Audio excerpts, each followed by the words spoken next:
Yeah, we have a weekly. Susan and I have a weekly Zoom call with the people over there. And as much as I want to get in, I also want it to be done right. I don't want to get in and then have, things around us. So, Trev. I mean, as you guys know, Trev's visionary. He's awesome. He handles all the details of those things. But they keep us abreast. I think at some point in training camp we'll probably move the players in. We were hoping before, but I walk out in the field the other day and I see two beautiful grass fields and new turf fields being laid. And I'm like, you know what? Sometimes you have to just be a little bit patient to wait for things to be done and done right. The coaches, I think we'll probably stay over in our offices in meeting rooms for right now, and maybe sometime, in this training camp or fall we'll move in. But the biggest thing to me is I want the players to be able to move into the locker room, training room, recovery area, because the recovery area is going to be phenomenal as soon as possible. So probably at some point during camp. Yeah. Well, I'll say this. I think that when you look at how you run the ball, take the quarterback out of it, to your point. I have a couple core philosophies, like always look at what your O-line does well, right? Now we're gonna play some 3-4 fronts. We're gonna run different things against the 3-4 fronts than we will against the 4-down fronts. I always believe that a yard outside the tackles and outside play is equal to 2 yards inside. Like inside the tackles, it's kind of like a body blow. It's just it's right up the middle. So we'll be stubborn to a fault, but I also know that we're going to have to be able to throw it. We're going to have to be able to be explosive. We're going to have to run the quarterback.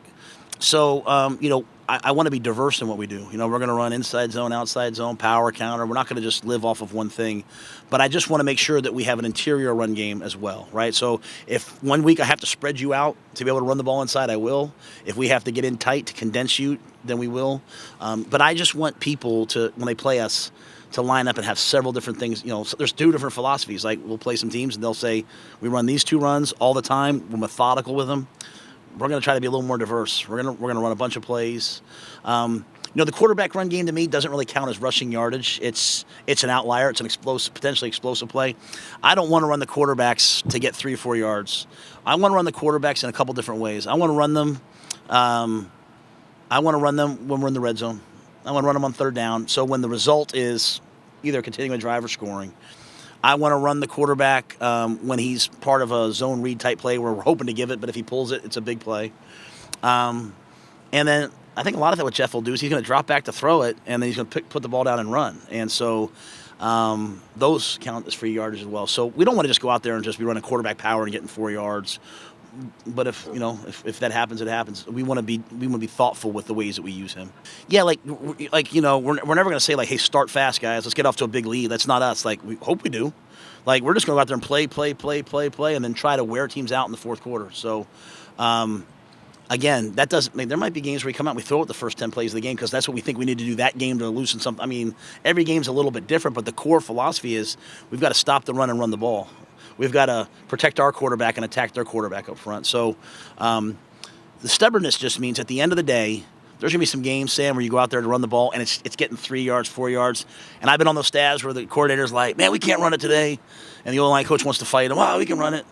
Like, we're going to keep running it. You know what I mean? Like, it doesn't mean we're not going to throw it. We're going to take 70% layup throws. We're going to push the ball down the field, but we're going to run the football and believe that the cumulative effect affects us. The last thing I'll say is there's times at Temple, like we're playing Penn State, Notre Dame. I'm like, bro, we can't run ISO against Notre Dame. Like, we tried it.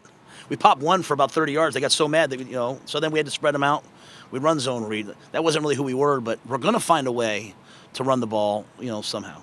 I think the guys will tell you, like, I let everyone on our team speak. I'm not one of those guys who's like, hey, these 4 guys. Every player that plays for me has to learn how to talk to the media. I just thought these 3 guys, but Jeff's the quarterback, right? So after every game, media's probably going to talk to me. They're probably going to talk to Jeff. So to not bring him here would be disingenuous. And then I thought, like, Ethan Piper to me, like, he's truly our brand. Like, he's a Nebraska Cornhusker through and through. And then Luke, he's just prolific. He's been a great player, and he's a local guy. It's like a great story. So, but I could have brought any other guy. I could have brought Ty Robinson. I could have brought so many other guys, but I just thought these 3 guys were really good. And I think Jeff, he's new. He's never once said, well, this is how I did it before. Like, he's just embraced our culture and our way of doing things. And that's the hardest part in year one, is that all the guys, everything's new to them. The only person who knows what I'm going to do is Fleeks, because he played for me at Baylor. The rest of them are all kind of like, what's next? And Jeff's embraced it all as he's gone. Oh, you know why I know that? Because last night I said you could end up number 3, and he goes, no, number 2. I was like, stop me. I think, yeah, I think. So I like to do two things. I like to watch both the all 22 videotape. I also like to watch a lot of TV copies to feel the game, and he's made a lot of big plays and a lot of big moments, right? You can tell the defense was one that, if the offense lined up like this, there was shift, and he was so great at getting guys lined up. A lot of detail, a lot of really good football. And so, but I think the biggest thing for me is as you see him on tape, he can go sideline to sideline, he can get off blocks, he can tackle, he's competitive. But he also has a penchant for making a big play, a key interception, a key takeaway at the right time. Well, my goal is that the guys that I say, hey, we're playing with these guys against Minnesota, I hope that I'm playing with the same guys 3 or 4 weeks later. Sometimes, when you're a new coach, you go in the season like, hey, this is going to be the guys, and after 3 or 4 games, you're like, oh, I better change, and you go with these guys. I'm hoping we do a really good job of evaluating. And so part of that is giving guys a lot of opportunities. We'll have 2, 3, 4 drills going at all times.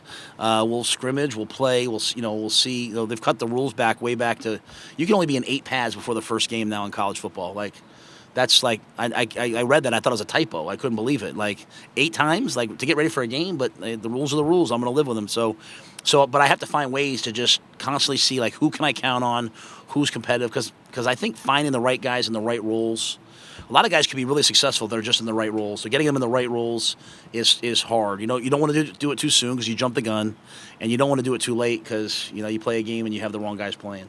Well, yeah, there's a lot of guys from Nebraska. There's a lot of guys that a lot of them have heard a lot about that over the last couple of years. I think for me, it's this teaching concept of listen, you're the 2023 Nebraska Cornhusker football team. And there's this continuum, and there's a lot of people who came before you, and you have to learn from their lessons. You have to learn from everything that they've done, and they've allowed you to be here in this moment. And you have this beautiful moment to have your time to then affect all the people that are going to come after you. So we talk a lot about those who came before us. We also talk about those who come after us and what our legacy is going to be. And so understanding that continuum, I think, is really important. Do you want future teams to be feared? And so they can know what the 90s were. They can know what the early 2000s were. They can know about all those years, but really the focus of they didn't know that, but also then they have to go focus on right now. And so if we focus on right now and we're patient with it, hopefully we can be feared again someday. It's funny. I talked to Coach Solich this spring. One of the things I talked about was how much respect I had for, you're talking about a guy that all the success he had as both a position coach, and coordinator and then head coach running one offense, right? And then if you remember, he was at Ohio, he ran that same offense, and then he morphed in 2005 maybe.